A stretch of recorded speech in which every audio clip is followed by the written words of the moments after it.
Janek wakes up in the Mai. We start by meeting Guy Kappa, his wife Priska, and their children Maddox and Trent. They are heading to a tropical resort for vacation. When the family arrives at the resort, the staff greets them happily. The hotel assistant, Madrid, hands them welcome cocktails and takes the kids to the drinking fountain. At the candy station, the kids meet Idlib, the nephew of the resort manager. Later, the family goes to the beach. Trent and Idlib walk around and introduce themselves to the other guests. While playing a truth or dare game, Idlib admits he doesn't have friends. Trent insists that they are friends and that they can keep in touch even after he leaves the resort. That night, Guy and Priska discuss their relationship. The vacation is supposed to be their last family trip before the couple proceeds with their divorce. Guy hopes that Priska will reconsider the divorce, given the medical condition they have recently discovered. However, Priska is adamant that her condition is irrelevant to their failing marriage. The children overhear their parents arguing from another room.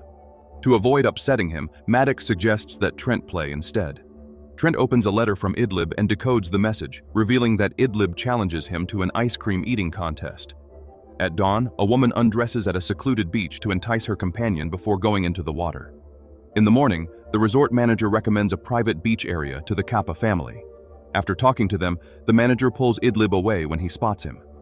Another guest, Patricia, starts seizing. Her husband, Jaron, and another guest, a surgeon named Charles, tend to her. Eventually, Patricia recovers, and Madrid offers her a drink to calm her down. Later, the Kappa family waits in the van to take them to the secluded area. While there, Trent notices that Idlib left him another note in his bag. Joining them are Charles and his mother, Agnes, his wife, Crystal, and their daughter, Cara. The driver takes them to the private area and gives them the picnic items for their trip. The driver instructs them on how to get to the beach and says he will pick them up at 5 o'clock in the afternoon. The guests enjoy the walk through the nature reserve that leads them to a canyon until they finally reach the private beach. While setting up their beach umbrella, Charles sees another man nearby, so he sets up elsewhere. When Crystal changes into her swimsuit, Charles looks over at the man, feeling uncomfortable about him seeing his wife. The children enjoy the beach while Priska reads a book by the shore. Maddox notices the other guest and recognizes him as the rapper known as Mid-Sized Sedan. Maddox gets excited about the rapper, but Guy tells her to leave him alone, as he is probably on vacation. Later, Kara bonds with the Kappa kids. In the afternoon, the children explore the beach and find discarded items from the hotel in the sand. While playing hide and seek, Trent hides behind a boulder in the water when a body suddenly floats towards him. Charles and Guy retrieve the woman, while Priska takes the children away from the scene. Mid-sized Sedan approaches them while his nose bleeds and recognizes the dead woman as his companion. Agnes complains that she feels unwell because of the situation. Trent also complains that his swim trunks feel uncomfortable, so Priska advises him to loosen them, although she pauses while looking at her son. Charles tries to contact the resort, but there is no reception on the beach. Suddenly, Patricia and Jaron arrive, so Guy insists on reaching out to the resort driver. However, Jaron claims that the driver has already left. They explain that they found the body on the beach, and Charles accuses Mid-Sized Sedan of hurting the woman, thinking that his nose is bleeding because the woman tried to defend herself. The argument is interrupted when Crystal calls Charles to help his mother. Jaron walks back into the canyon, hoping to get a reception elsewhere, but he suddenly gets dizzy upon stepping inside. Minutes later, Jaron wakes up on the shore. Patricia explains that he stumbled out of the canyon, seemingly in pain, before passing out. Charles checks on his mother, who is in shock over what happened.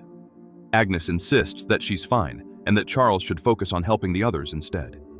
Priska walks up to Charles, asking for help about Trent, but Charles insists that Trent is fine, seeing that he's playing with Kara from a distance. Eventually, Charles and Priska walk towards the children, but Crystal calls her husband back as Agnes has stopped breathing. Charles attempts to resuscitate his mother, but to no avail. He mourns over her death, thinking that her heart stopped due to shock. Patricia and Jaron introduce themselves to Trent and Maddox to distract the kids. Jaron assumes that Trent is 11 years old, but the boy claims that he is only 6. Maddox insists that he is telling the truth, but Jaron thinks the kids are just playing with them. Priska arrives, searching for her children, but is stunned to see that they have suddenly grown up. Meanwhile, Charles sees Mid-Sized Sedan sprinting back to the canyon. He chases after him, but as soon as they're inside, the two men become disoriented. Soon, they both wake up by the shore. Priska insists that they must take the kids to the hospital, so they plan to search for another way out of the beach. The adults attempt to pass through the canyon again, but they all black out. Priska freaks out, thinking that something is happening to the kids, including Kara. She insists that Charles check on the kids, but instead they witness Charles slashing mid-sized Sedan across the cheek. Charles claims that he thought the man was going to hurt him, then apologizes nonchalantly. Jaren checks on mid-sized Sedan, only to find that his wound is already healed. Freaked out, mid-sized Sedan finally recounts how he went on vacation because he was sick. He met the woman at the resort after they talked about their illnesses. She swam into the ocean early that morning, and that's when he last saw her alive. Later, Charles confirms that all the kids suddenly grew up. Agnes's dog also suddenly passes away. While the adults try to figure out another way out of the beach, mid-sized Sedan shares with Maddox that his real name is Brandon, and that he was recently diagnosed with a rare blood condition. Patricia, a psychologist, gathers everyone to figure out why they are there. During this, Guy reveals that Priska has a stomach tumor, which shocks their kids. Jaren, a nurse, checks on her tumor, but she suddenly faints. Charles feels her tumor in her stomach and realizes that it's growing. Charles suggests cutting out the tumor now, but Guy is hesitant. Knowing that the tumor could kill Priska, he finally agrees. Just before making an incision, Charles suddenly talks about a movie. Crystal tells him to focus, so he cuts into Priska's skin, but the wound immediately closes. Jaren suggests trying again, and they hold up the skin to keep it from closing. Charles continues acting oddly, so Jaren leads the operation. Soon they take the tumor out, and Priska's body immediately heals. After some time, Priska wakes up, much to everyone's delight. Meanwhile, mid-sized Sedan checks on the woman's body and is shocked to find that it has decomposed, as if she has been dead for at least 7 years. Given this, they conclude that time is different on this beach. Priska calculates that half an hour on the beach makes them age for roughly a year. Jaren adds that the children are always hungry because their mass is still growing. He theorizes that the rocks surrounding the beach are speeding the processes of their cells. Thus, they black out when they leave, as their bodies cannot readjust to their normal stage. He suggests walking slowly in the canyon to allow their bodies to reacclimate to the average cellular speed. While they're discussing this, Trent and Kara spend some time in the tent, sharing how they feel different. When they leave the tent, they've grown up into young adults. To the adults' horror, Kara is suddenly pregnant. Maddox tries to calm them down as Jaren calculates that Kara will give birth soon. During this, Charles continues babbling about movies. Jaren gets Kara to lie down on a blanket as her belly grows. Minutes later, Kara is terrified as the baby is about to come. With Charles lost in his thoughts, Crystal panics and runs into the canyon, hoping to get help. Still, she blacks out as soon as she enters the canyon. By the time she wakes up, the baby is born. Everyone calms down upon hearing the baby's cries. However, the cries immediately stop. The baby passes away after seconds of not eating. Trent thrashes in anger, while Kara cries in shock. Crystal begs her husband to help them escape, but Charles continues to be nonchalant. Suddenly, he takes out his knife and threatens Jaren to get out of his neighborhood.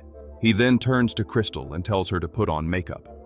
Distraught, Crystal runs away. Maddox finds Crystal crying by herself. Crystal shares that she once fell in love with a man named Giuseppe, but he wasn't handsome nor rich, so she left him. She admits that she'd been thinking about Giuseppe since they arrived at the beach. Their conversation is interrupted by Patricia's screams. Charles repeatedly stabs mid-sized Sedan, then casually leaves. Jaren and Guy slowly take the blade away from Charles to avoid further incidents. Near dusk, Jaren decides to swim into the ocean to get help. He kisses Patricia goodbye before leaving. While waiting for him, Guy realizes that all of them have a member of the group who's sick. Priska recounts that she found the place after entering a raffle at the pharmacy. With the resort tending to all their needs, including air travel, the resort can make them disappear without a trace.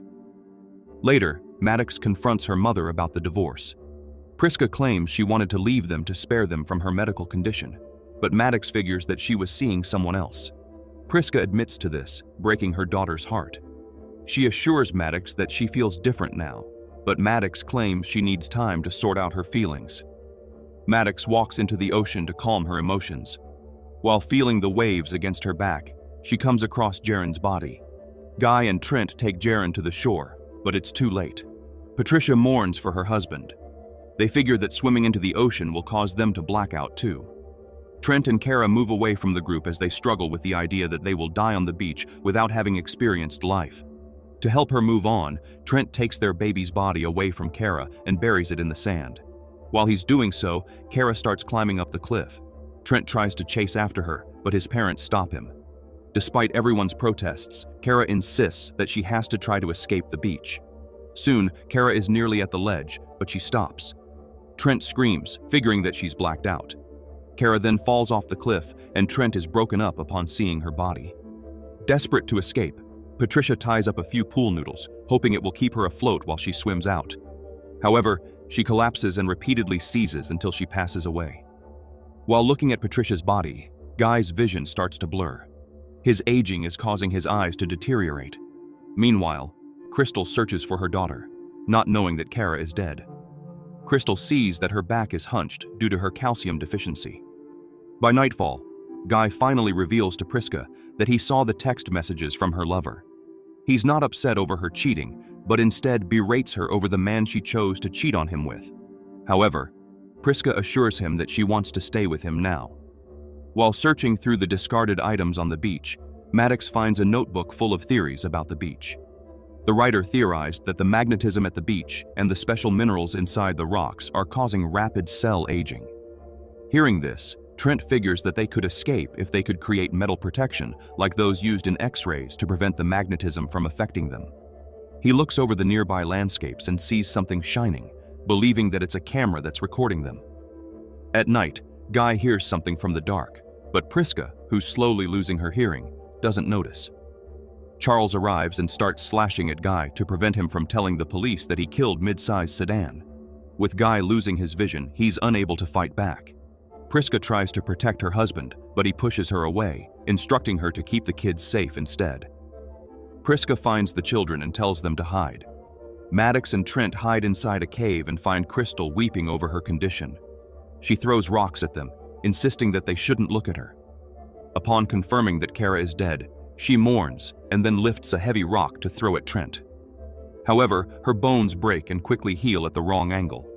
Crystal continues to thrash around as her body breaks until finally her heart stops. Outside, Priska finds a weapon and fights off Charles. His wound heals, but the rust from Priska's knife quickly poisons his blood.